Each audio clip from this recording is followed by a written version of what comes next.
Today we're going to go over how to start a 1992 Belarus 562 with a 6-cylinder diesel.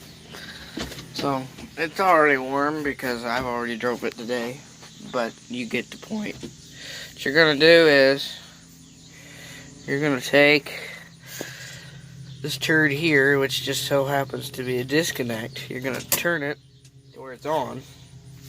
And you notice that it's in gear. See, it's all the way back. So there ain't no light on. That light would come on if it wasn't in gear. It's got a neutral safety switch. So you see when I put it in neutral, sometimes it's difficult. Put it in neutral, that light comes on. No, that's not glow plugs, so don't get your hopes up. If I were to turn this key halfway, that would get warm and it would start heating up and blah, blah, blah. You get the picture. By the way, that right there, that's good stuff. When it says anti-gel, it means it. You make sure you're going to floor the gas all the way, full send. And you're going to notice that this lever here goes about halfway. You're going to push it just until the pedal moves about 2 inches, about there. And then you're going to make sure all that junk is on. Now, if it's cold, you're going to want to just have that full pegged because it's perfectly fine for the engine. A lot of people will tell you it'll run away. On these tractors here, this is directly connected to the fuel pump. So you pull this back, it shuts off all fuel from the tank going to the engine. So it'll sit there, even if it tries to run away, it's going to sit there in full rev for about 2 seconds and then it's going to shut off. Back to starting procedure. You're going to want the e-brake off, and who gives a shit. Part PTO off. Open the window because it's going to get hotter than Satan's nutsack in here if you don't. And then you're just going to crank.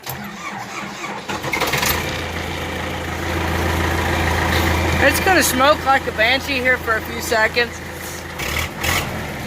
That's perfectly normal. Don't worry about that.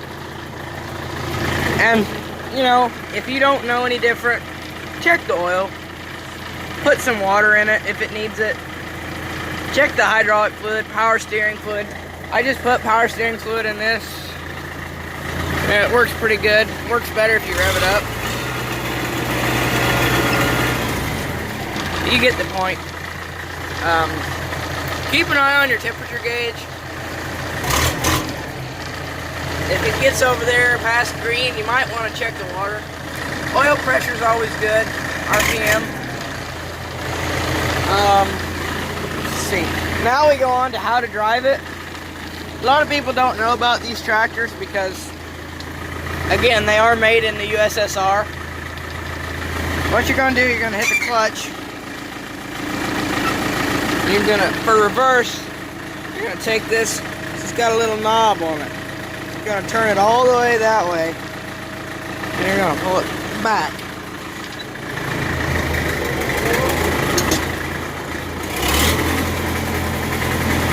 Now we're backing up, immediate turn here.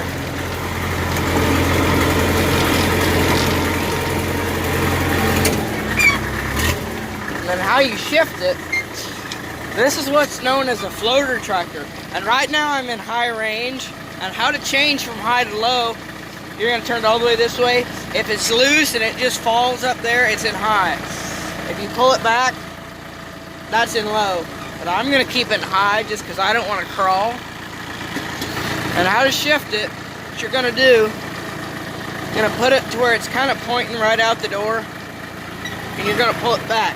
Not sixth. And this is a floater tractor, so you don't have to use the clutch to shift. You have to use the clutch to take off and stop, of course. And I have found that when you're shifting from 8th to 9th, pretty good idea to use the clutch because there's a big difference right there. So you're going to give it a little gas and you're going to take off. Go down through this here gully. Yeah, I know there's a bridge there, but it's kind of jank, so I choose not to go through there. Stupid ass. We're gonna go this way to that stupid fucking horsefly. the fuck out. So what you're gonna do, if any of y'all have ever shifted a semi, it's pretty much the same concept. You're just gonna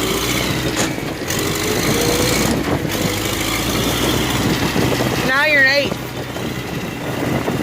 You'll make the turn here.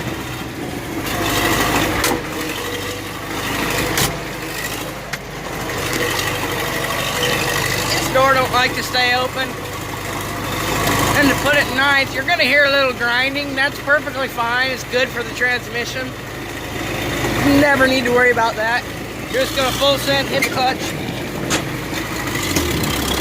let off, watch it smoke like a banshee, and then you're going about 50 miles an hour. There's a little bit of a bump there. You don't need to worry about that. You might want to slow down so you don't flip it in the turn. Then you're gonna full send it again. Now you're going fast. Isn't that neat?